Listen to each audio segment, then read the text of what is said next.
Hello guys, welcome to my vlog again, or our vlog, My Life After Ray. Okay, kamusta na ang lahat? Andito na naman ako para mangamusta sa inyong lahat. Sana ay nasa maayos kayong kalagayan at walang mga sakit-sakit at safe lagi. Anyway, I would like to say thank you to all my subscriber and also sa mga walang sawang nagpa-follow sa content ko. So I'm so happy that kahit papano meron namang nagwa-watch ako, may mga views at mga subscriber naman ako. Anyway, please subscribe, like and share, and hit the notification para updated kayo sa lahat ng aking videos. Anyway, we're in Virginia Beach. Dito lang yung place na merong Max restaurant. Can you believe?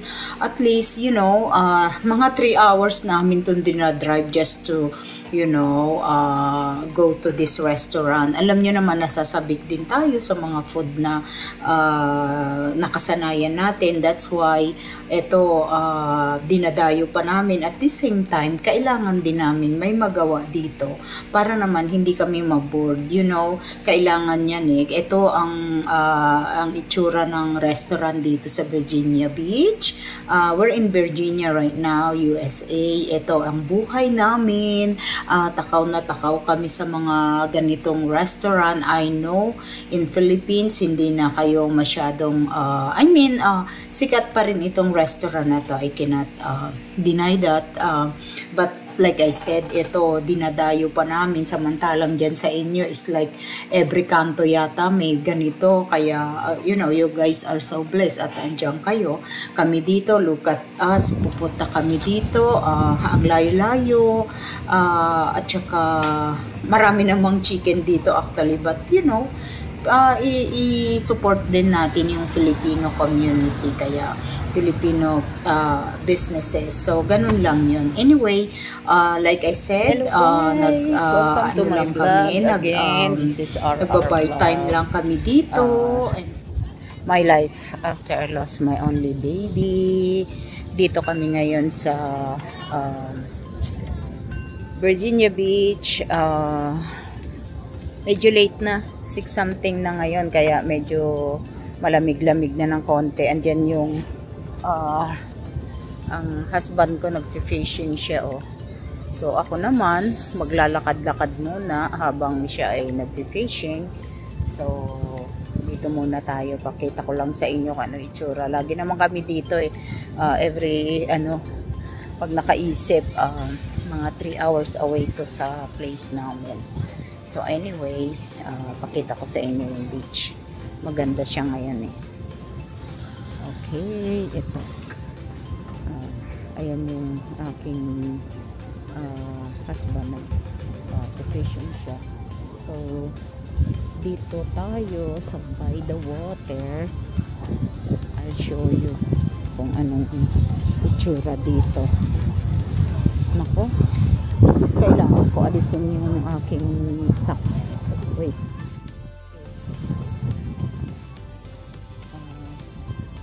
Maraming maupuan dito. Maraming dito tayo sa may sand.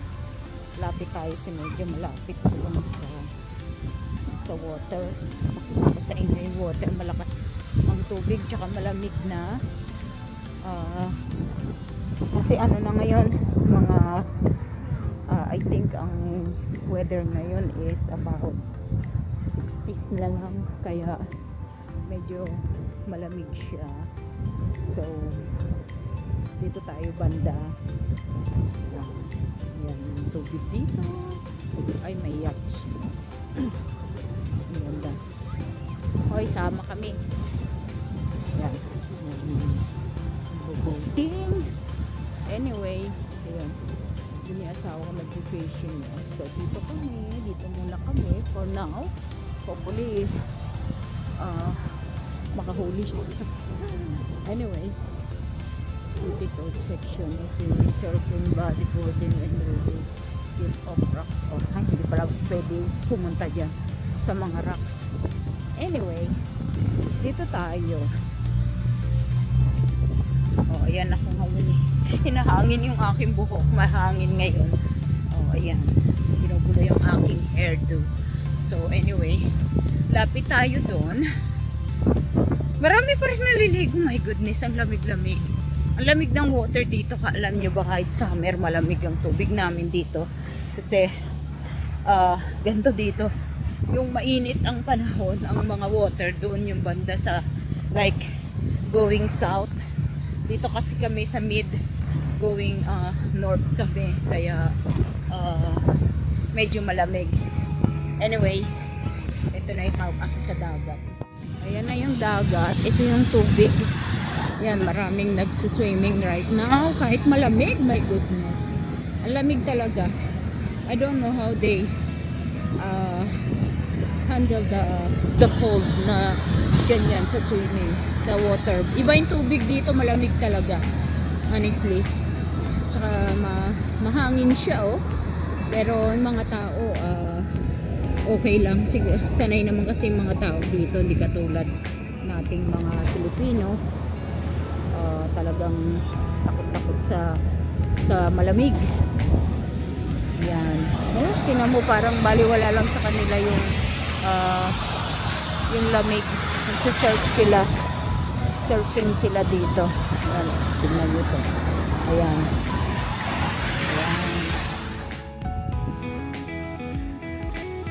Tumawag tong aking asawa. May naiwan daw siya sa sakyan. So, may pinapakuha. So, babalik ako dito. Okay, wait. Andito siya. Yeah, Dad? Wag na? Okay. Bye. Okay. Wala na. Hindi na daw. So, babalik ako sa water. Dito na ako sa water. Lakad ako hanggang doon. Para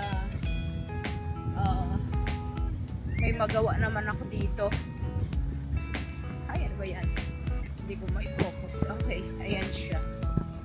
Okay. Dito na lang muna tayo. Lamig talaga, oh.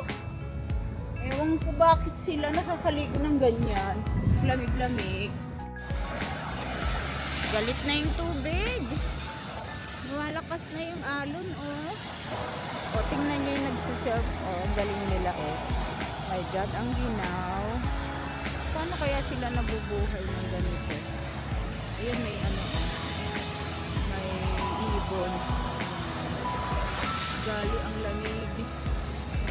Pero sila parang normal lang yung buhay nila.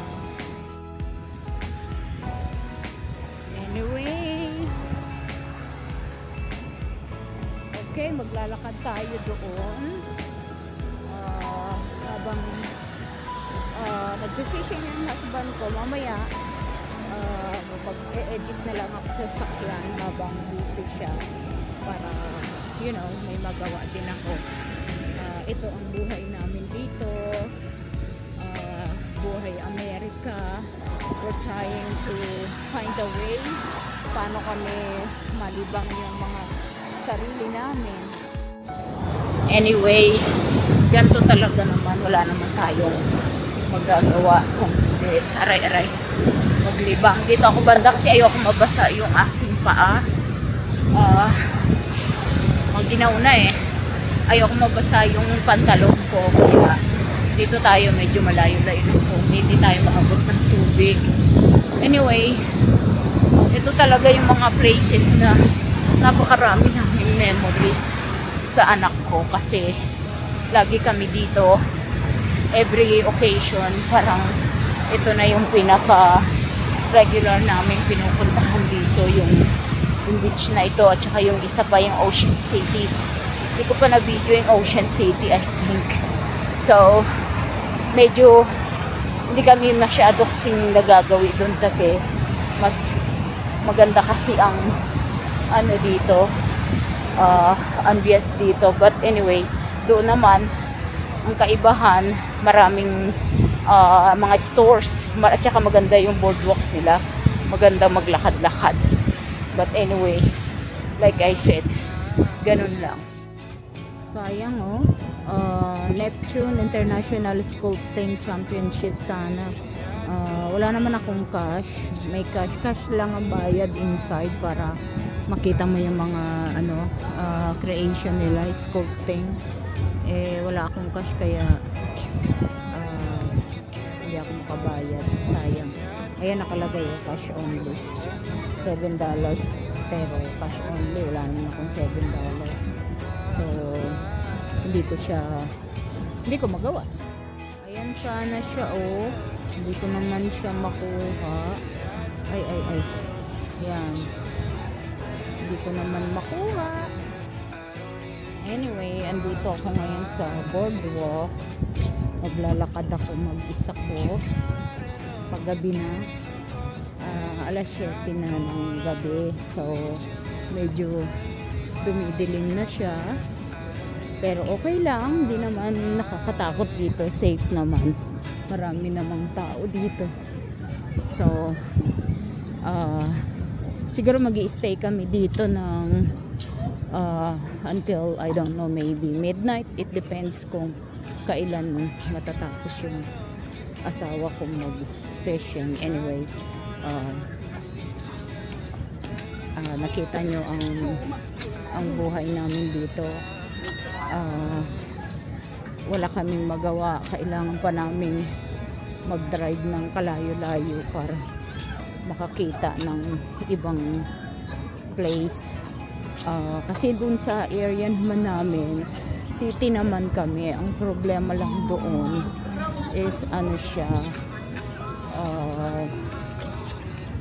puros mga, syempre puro kainan, puro kung ano-ano, pero usually close sila ng around 8 o'clock, 9 o'clock or 10 o'clock the most, kaya wala talaga mapuntahan pagka ganito.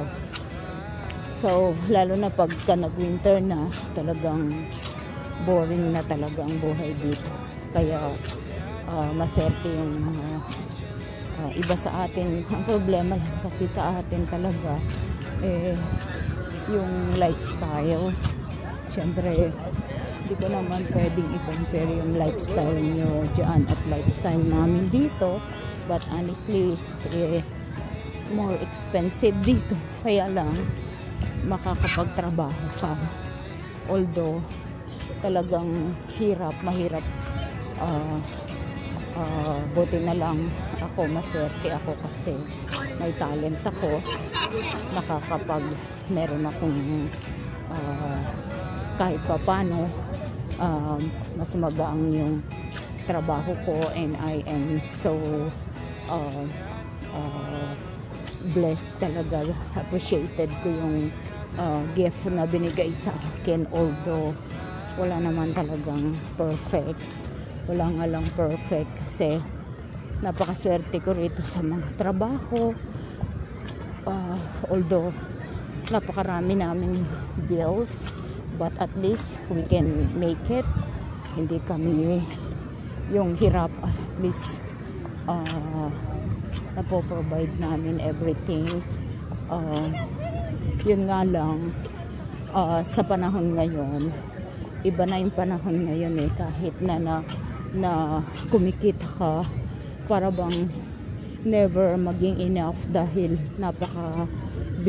mahal na ng everything ngayon, lalo na yung after the COVID, talagang it's gonna be different, too much, masyado ng mahal, kaya nakikita ko rin mga tao gumigive up na rin, umuwi na rin sila sa sariling bayan nila dahil hirap na rin dito. Hindi na rin katulad ng dati. Noon kahit maliit ang sweldo namin, yung kita namin, pero okay lang yung mga bilihin.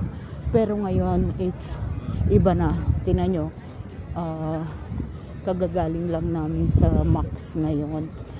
I'll show you how much yung bill namin.